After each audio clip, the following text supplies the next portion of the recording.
Novel Mr and Mrs best last episode writer Maryam Fayyaz. Lounge میں سب لوگ بیٹھے تھے، کچھ ابھی مریم کی واپسی کے سحر میں گم، کچھ زین اور زینب کی مسکراہٹوں میں، تو کچھ مچھر کی طبیعت کی فکر میں خاموش۔ تبھی دروازہ کھلا اور سمل اندر داخل ہوئی۔ اس کے قدم رک گئے، نگاہیں ایک ایک چہرے پر پھسلتی ہوئی جیسے کوئی غیر مانوس تصویر پڑھ رہی ہوں۔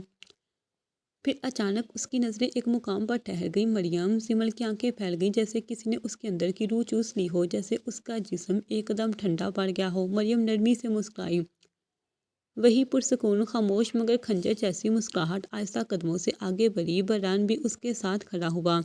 جہان نے عیسیٰ کے کان کے قریب جھکتے ہوئے سرگوشی کی، اب دیکھ تماشا۔ عیسیٰ نے دانت نکالے اور نظریں سمل پر گار دیں۔ سمل ہکلاتے ہوئے بولی، تم تو مر گئی تھی نا؟ مریم نے ایک تلخ مسکراہٹ کے ساتھ کہا، ہاں مر گئی تھی۔ پھر دیکھا ایک چڑیل میرے شوہر کو چمٹنے کی کوشش کر رہی ہے، تو سوچا مرنا ملتوی کر دوں۔ سمل کا رنگ جیسے پیلا پڑ گیا، زبان گنگ، آنکھیں حیرت سے پھٹی۔ پھر اچانک تھپڑ کی آواز۔ مریم کا ہاتھ سمل کے چہرے پر تھا، کمرے میں سناٹا چھا گیا۔ رباب بیگم ایک دم اٹھی، بران روکو اسے، مگر مریم نے پلٹ کر بران کی طرف غضب سے دیکھا، کون روکے گا مجھے؟ بران نے خاموشی سے نفی میں سر ہلایا۔ مریم اس کے قریب آئی، تم روکو گے؟ بران نے دوبارہ زور سے سر نفی میں ہلایا، نہیں۔ مریم پھر زمل کی طرف مڑی اور اس کے چہرے پر دوسرا تھپڑ جڑ دیا۔ زمل کی آنکھیں آنسوؤں سے بھرنے لگیں۔ کمرے میں کوئی نہ بول سکا، ایسا غصہ، ایسی بے بسی، سب جیسے مریم کے اندر دہکتے لاوے کو محسوس کر رہے ہوں۔ تبھی مریم چیخی، فرزانہ۔ ملازمہ بھاگتی ہوئی آئی، جی بی بی، 5 منٹ ہے تمہارے پاس، اس کا سارا سامان لے کر آؤ۔ اگر دیر ہوئی اور یہ میری مار سے مر گئی تو میں تمہیں ذمہ دار ٹھہراؤں گی۔ مراد اٹھا، مریم بس کرو۔ مریم گھرائی، چپ کر کے بیٹھو مراد، ورنہ تمہیں بھی شروع ہو جاؤں گی۔ مراد نے آنکھیں پھرا کر اسی کی طرف قدم بڑھائے اور فوراً بیٹھ گیا۔ مریم نے پھر سمل کی طرف بڑھتے ہوئے اس کا بازو جکڑا، تمہاری جرأت کیسے ہوئی میرے شوہر کے بارے میں سوچنے کی بھی؟ اور ایک اور تھپڑ اس کے گال پر۔ اب مریم نے سمل کے بال پکڑے، چلو میرے ساتھ۔ وہ اسے بالوں سے گھسیٹتے پورچ کی طرف لے گئی۔ سب ہکا بکا دیکھتے رہ گئے۔ پورچ میں پہنچ کر اسے چھوڑا۔ اسی لمحے ملازمہ بھاگتی ہوئی آئی، سمل کا سامان ہاتھ میں تھا، بیگ مریم کو دیا۔ مریم نے بیگ سیدھا ڈرائیور کی طرف اچھالا، اسے اس کی ماں کے گھر چھوڑ کر آؤ بحفاظت۔ ڈرائیور نے جلدی سے بیگ گاڑی میں رکھا اور دروازہ کھولا۔ مریم نے سمل کا بازو پکڑا اور گاڑی میں دھکیلا۔ سمل چلائی، تم ٹھیک نہیں کر رہی ہو، یہ زیادتی ہے۔ مریم نے رکھ کر ایک اور چپیڑ اس کی کھال پر رسید کی، آئندہ اگر یہاں نظر آئی تو تمہارے ٹکڑے ٹکڑے کر کے چیل کنووں کو کھلا دوں گی، دفع ہو جاؤ یہاں سے۔ ڈرائیور نے جلدی سے دروازہ بند کیا، گاڑی سٹارٹ کی اور سمل کو لے کر روانہ ہو گیا۔ مریم کے چہرے پر اب بھی تپش تھی۔ وہ پلٹی اور پیچھے سے آتے ہاتھوں نے اسے اپنے بازو میں بھر لیا۔ کول ڈاؤن، بس بس میری جنگلی بیلی۔ مریم نے گہری سانس لی اور آہستہ سے بولی، اب سکون آیا ہے؟ چائے کہہ کے، اور تھوڑی سی شرمندگی کی مہک ہوا میں گھلی ہوئی تھی۔ زین قدرے دور بیٹھا خاموش نظروں سے سب کو دیکھ رہا تھا۔ فرحان، ہیر، زینب، دنین سب ہنسی خوشی میں مصروف تھے، مگر فضا میں کچھ ادھورا سا تھا۔ تبھی عائشہ سلطان نے آہستہ سے بات شروع کی، زین بیٹا، ہمیں معاف کر دو، ہم سب نے تمہیں غلط سمجھا۔ پھر دادا جی نے آہستہ سے گردن جھکاتے کہا، ہم سب شرمندہ ہیں بیٹا، تمہیں تنہا چھوڑا۔ زین خاموش رہا، نہ ہنسی، نہ شکایت، نہ جواب، بس نظریں نیچے جھکی رہی۔ مراد کا فون بجا، اس نے سکرین پر دیکھا، مسکراہٹ لبوں پر آ گئی، فون بند کیا اور پرجوش لہجے میں بولا، مبارک ہو، مشل نے ایک پیارے سے بیٹے کو جنم دیا ہے۔ پورے لاؤنج میں جیسے بہار آ گئی ہو، کہہ کے دعائیں، خوشی کے آنسو، سب کچھ۔ دادا جی نے فوراً ملازمہ کو آواز دی، مٹھائی لاؤ۔ فوراً مٹھائی آئی، سب نے منہ میٹھا کیا، دعائیں دی گئی، گلے ملے گئے۔ مریم بھی اب مسکرا رہی تھی۔ جہاں نے سرگوشی میں عیسیٰ سے کہا، کتنے روپ ہیں اس کے، کبھی چنگاری، کبھی روشنی۔ عیسیٰ ہنس دیا، سب مسرور تھے کہ اچانک بران اپنی جگہ سے اٹھا، چہرے پر سپار تاثرات، قدموں میں ٹھہراؤ، نگاہیں سیدھی مریم پر۔ سب کی ہنسی کچھ لمحے کو منجمد ہوئی۔ بران مریم کے سامنے آ کھڑا ہوا، بس آہستگی سے مریم کی کلائی تھامی اور بولا، چلو۔ مریم حیران سی بولی، کہاں؟ بران کی آنکھوں میں ایک ضد تھی، جہاں ہم پہلے رہتے تھے۔ اتنے میں زین ایک دم اس کے سامنے آ گیا۔ بران نے تیز نظروں سے اس کی طرف دیکھا اور انگلی اس کی آنکھوں کے سامنے لاتے گڑائے، جرأت بھی مت کرنا مجھے روکنے کی، بیوی ہے میری، کسی کا باپ بھی نہیں روک سکتا۔ زین کے چہرے پر غصے کی سرخی اتری، مگر وہ کچھ بول نہ سکا۔ ابا حضور آگے بڑھے، بران یہ کوئی طریقہ نہیں ہے، اس کی رخصتی ہوگی باقاعدہ۔ بران کی آنکھوں میں چنگاریاں بھڑکی، لعنت بیچتا ہوں ایسی رسموں پر، مجھے نہیں کرانی کوئی رسم۔ اب معاملہ سنبھلنے سے نکل رہا تھا۔ زین نے مریم کا بازو پکڑ کر اپنی طرف کھینچا، یہ ہماری بہن ہے، کوئی تماشا نہیں۔ بران نے دوسرے بازو سے اپنی طرف کھینچا، بیوی ہے میری، تمہاری نہیں۔ اسی لمحے فرحان آگے بڑھا اور مریم کو اپنی طرف کھینچتے بولا، چھوڑو، میری بہن ہے، کوئی کھلونا نہیں جسے یوں کھینچو۔ ماحول گرم ہو چکا تھا کہ اچانک زمرت اور دلان تیزی سے آگے بڑھی اور برہان سے لپٹ گئی۔ بھائی، زمرت بولی، بس کرو پلیز۔ دلان نے اس کے کندھے پر ہاتھ رکھا، ہمیں آپ کے سارے فنکشن دوبارہ کرنے ہیں، پلیز بھائی مان جائیں نا۔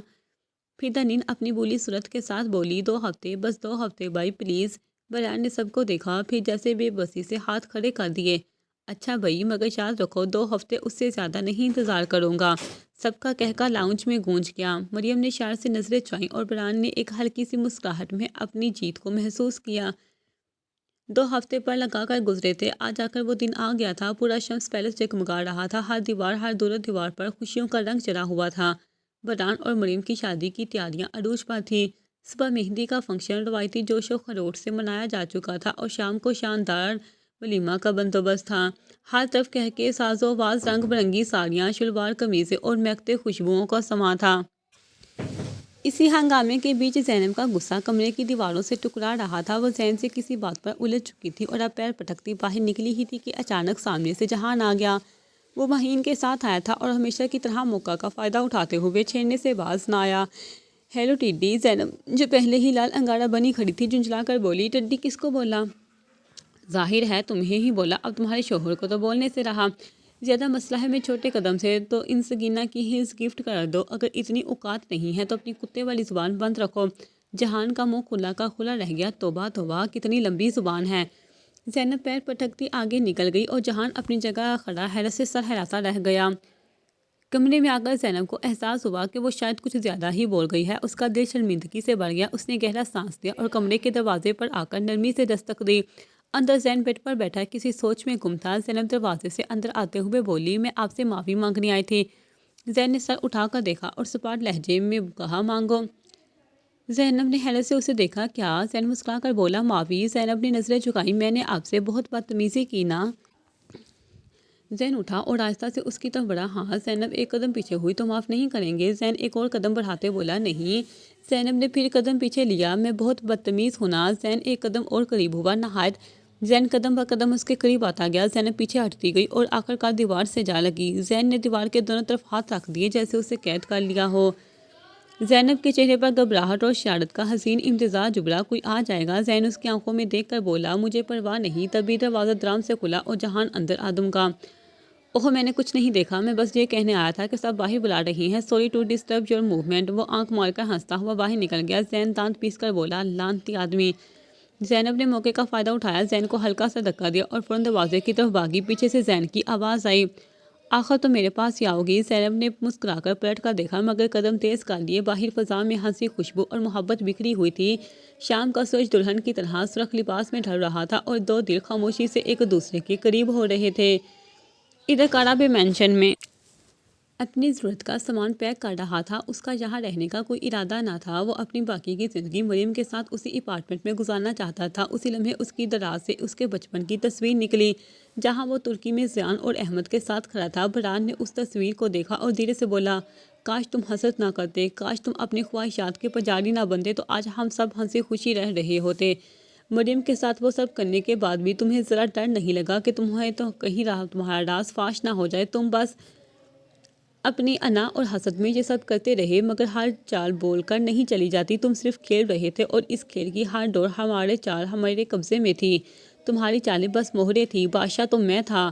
اور اسی لمحے اس نے وہ تصویر جھٹکے سے ٹکڑوں میں تقسیم کر دی اور کھڑکی کھولتے اسے باہر پھینک دیا۔ وہ ماضی کی پرچھائی بھی اپنی آنے والی زندگی پر پڑنے نہیں دینا چاہتا تھا۔ کچھ ہی دیر بعد رخصتی کی رسم پایا تکمیل کو پہنچی۔ آنکھوں میں نمی، دلوں میں دعائیں اور لبوں پر محبت کے الفاظ لیے سب نے مریم کو دعاؤں اور نیک تمناؤں کے ساتھ رخصت کیا۔ رخصتی کے بعد مہمان ایک ایک کر کے اپنے گھروں کو لوٹنے لگے۔ صرف چند باقی رہ گئے، زینب، فرحان، ہیر، مصطفیٰ، زمرت اور حنان۔ زین حنان کو اپنے ساتھ لے آیا تھا، وہیں جہاں اس سے وہ تعلق رکھتا تھا۔ دوسری طرف برہان، جو مریم کو لے کر نکلا تھا، خاموشی سے ڈرائیونگ کر رہا تھا۔ مریم اپنے خیالوں میں گم، منظر بدلتے دیکھ رہی تھی۔ جب اچانک اسے احساس ہوا کہ راستہ بدلا جا چکا ہے، وہ چونک کر بولی، یہ کارا بے مینشن کا راستہ تو نہیں ہے؟ برہان نے نظریں سڑک پر رکھتے ہوئے نرمی سے کہا، وہاں جا کون رہا ہے؟ مریم نے حیرت سے اسے دیکھا مگر خاموش ہو گئی۔ کچھ دیر بعد گاڑی اس کے اپارٹمنٹ کے سامنے رکی۔ مریم نے چونک کر باہر دیکھا۔ وہ جگہ اس کے لیے نئی نہیں تھی۔ ہم یہاں کیوں آئے ہیں؟ مریم نے سوال کیا۔ فرحان مسکرایا، گاڑی سے اترا اور مریم کی طرف کا دروازہ کھول کر اس کا ہاتھ تھامتے ہوئے بولا، کیونکہ ہم جہاں رہیں گے۔ فرحان نے اسے اندر لے جایا۔ اپارٹمنٹ اندر سے مکمل طور پر سجایا جا چکا تھا۔ ہر کونا، ہر دیوار، ہر سجاوٹ محبت کی چمک لیے ہوئے تھی۔ مریم حیرت زدہ سی خاموش کھڑی رہی۔ فرحان نے اس کا ہاتھ تھام کر اسے بیڈ روم کی طرف لے گیا۔ کمرہ خوشبوؤں سے مہک رہا تھا، پھولوں سے سجا ہوا، روشنی میں نہایا ہوا۔ فرحان نے اسے بیڈ پر بٹھایا، خود اس کے قریب ہوا اور آہستگی سے اس کے پیشانی پر بوسہ دیا، پھر دونوں گالوں پر اور آخر کار اس کی بند آنکھوں پر۔ وہ اس کی گردن کے قریب چہرہ لے آیا اور نرمی سے وہاں لمس چھوڑنے لگا اور کچھ دیر بعد آہستہ سے سرگوشی کی۔ میں روز تڑپتا تھا جہاں اسی جگہ مجھے کبھی صبر نہیں آتا تھا۔ اب سمجھ آیا کہ مرنے والوں پر صبر کیوں آتا ہے، کیونکہ وہ چلے جاتے ہیں۔ تم تو گئی ہی نہیں تھی، اس لیے صبر نہیں آیا۔ مریم کی آنکھوں میں نمی اور لبوں پر مسکراہٹ تھی، وہ اس کی باتوں میں کھو گئی تھی۔ فرحان مڑا اور دراز کھول کر ایک سفید لفافہ نکالا۔ میری منہ دکھائی، مریم نے ہلکی ہنسی کے ساتھ پوچھا۔ فرحان نے اس بات میں سہ ہلایا۔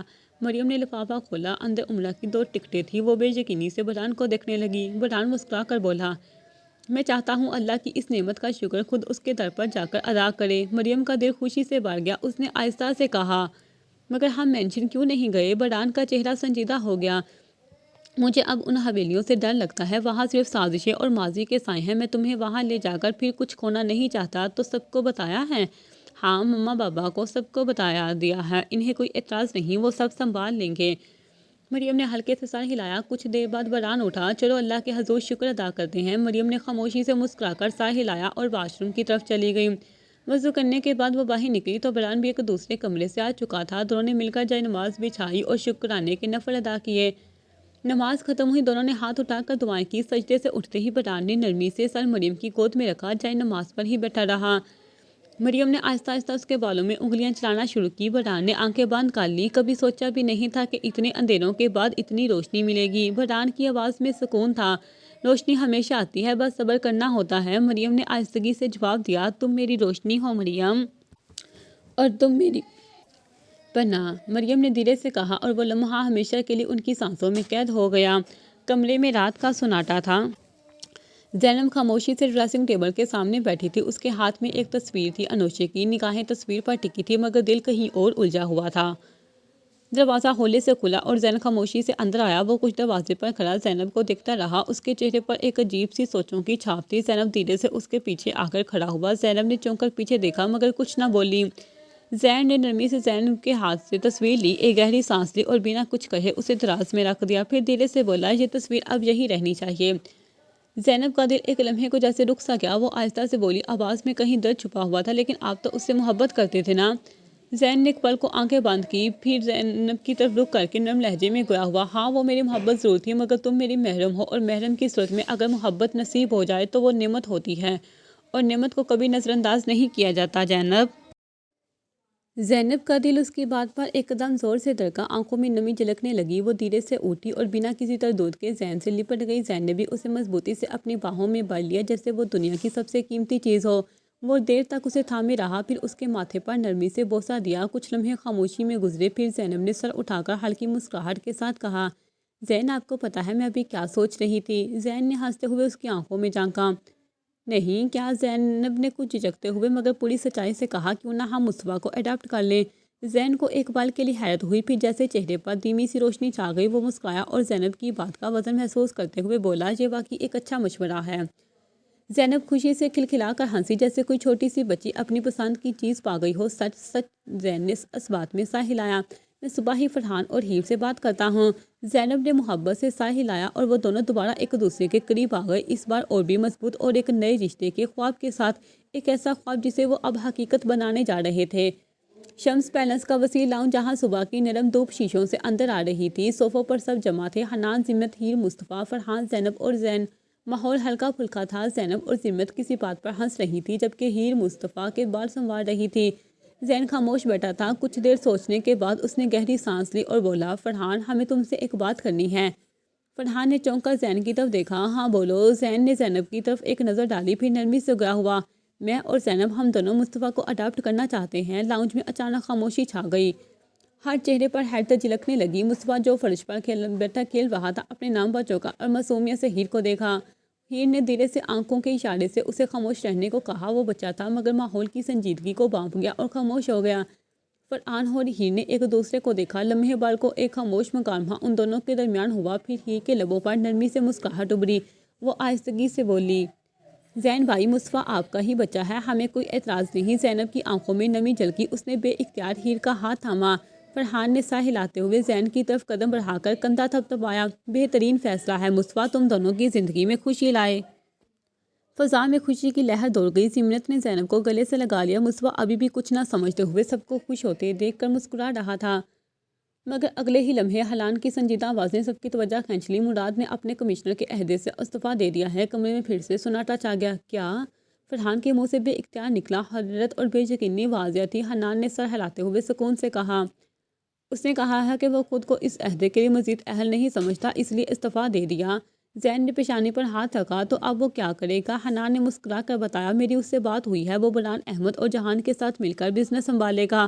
اب کی بار سب نے اطمینان کا سانس لیا۔ زمرت بولی، یہ تو اچھا ہے، سب اپنے راستے پر آ رہے ہیں۔ زینب نے مصطفیٰ کو گود میں لیا اور اس کے ماتھے پر پیار سے بوسہ دیا۔ زین نے وہ منظر دیکھا اور دل میں شکر ادا کیا، جیسے ہر چیز اپنے وقت پر ٹھیک ہو رہی ہو اور ان سب کا سفر اب ایک نئی منزل کی طرف بڑھ رہا ہو۔ کھڑکی سے آتی سورج کی پہلی کرنیں کمرے کے سفید پردوں سے چھن کر اندر آ رہی تھی۔ کمرے میں ہلکی ہلکی روشنی پھیلی ہوئی تھی۔ برہان اور مریم بیڈ پر ایک دوسرے کے پہلو میں لیٹے تھے۔ مریم کی آنکھ آہستہ سے کھلی تو سب سے پہلے برہان کی باہوں کا حصار محسوس ہوا، جس نے اسے ساری رات اسے نیند کا سکون دیا تھا۔ برہان اس کے قریب آنکھیں بند کیے پرسکون سا ہو رہا تھا۔ مریم مسکرائی اور نرمی سے اس کی پلکوں پر انگلی پھیری۔ برہان نے آنکھیں کھولے بغیر مسکرا کر اس کا ہاتھ تھاما۔ برہان آہستہ سے بولا، صبح ہو گئی ہے، جو تمہارے چہرے کی روشنی میرے خوابوں میں گل گئی ہے۔ مریم نرمی سے، صبح ہو گئی ہے اور میں یہی دعا کر رہی تھی کہ تمہاری باہوں میں ہر دن یوں ہی آغاز لے۔ برہان نے آنکھیں کھول کر اسے دیکھا، پھر آہستہ سے اس کی پیشانی پر لب رکھے۔ برہان محبت سے چور لہجے میں بولا، تم ہو تو دن بھی خوبصورت لگتا ہے، ورنہ صبح بس خاموش ہوتی تھی۔ مریم نے اس کا چہرہ تھاما اور دھیرے سے مسکرا کر بولی، کاش وقت یہیں رک جائے اور صرف ہم اور یہ خاموشی۔ برہان اسے اپنے سینے سے لگا کر بولا، وقت تو رکتا نہیں، مگر میں وعدہ کرتا ہوں ہر صبح تمہیں ایسے ہی جگاؤں گا، اپنی باہوں میں، اپنے لمس سے۔ مریم نے اس کے سینے پر سر رکھ کر آنکھیں موند لی۔ کمرے میں صرف دل کی دھڑکنوں کی آوازیں اور سورج کی کرنیں جیسے ان دونوں پر رشک کر رہی تھیں۔ بے شک ہر مشکل کے بعد آسانی ہے، اور جو لوگ مشکلوں سے بچ کر آسانی تلاش کرتے ہیں ان کی مشکلیں صرف بڑھتی ہیں، کم نہیں ہوتی۔ برہان کو اس کے صبر کا پھل مریم کی صورت میں ملا، اور زین کو اس کے صبر کا پھل زینب اور مصطفیٰ کی صورت میں ملا۔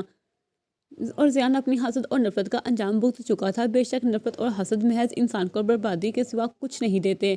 حضرت یوسف علیہ السلام کے بھائیوں نے بھی ان سے حسد کا انجام اپنے بابا کی برسوں کی ناراضگی اور قحط کی صورت میں بھگتا اور آخر میں شرمندگی کا باعث بنے۔ ترجمہ، جب انہوں نے کہا، یوسف اور اس کا بھائی ہمارے باپ کو ہم سے زیادہ پیارے ہیں، حالانکہ ہم سارے جماعت کی صورت میں زیادہ طاقتور ہیں، بے شک ہمارے باپ کھلی گمراہی میں ہیں۔ یقیناً حسد وہ آگ ہے جو دوسروں کو چلانے سے پہلے اپنے ہی دل کو راکھ کر دیتی ہے، اور آخر میں انسان راکھ کا ڈھیر بن جاتا ہے، نہ دنیا کا رہتا ہے نہ آخرت کا۔ ختم شد۔ یہ ناول مکمل طور پر فرضی کہانی پر مبنی ہے۔ اس کے تمام کردار، واقعات اور مقامات تخیل کی پیداوار ہیں، اور ان کا کسی حقیقی شخص، واقعے یا جگہ سے کوئی تعلق نہیں۔ اگر کسی کو اس کہانی میں اپنی یا کسی اور کی مشابہت محسوس ہو تو یہ محض اتفاقیہ ہوگا۔ اس کتاب کے ذریعے صرف چند معاشرتی، اخلاقی یا انسانی پہلوؤں پر روشنی ڈالنے اور قاری کو سوچنے پر مجبور کرنے کی کوشش کی گئی ہے۔ مقصد محض اصلاح، تفریح اور سبق آموزی تھا۔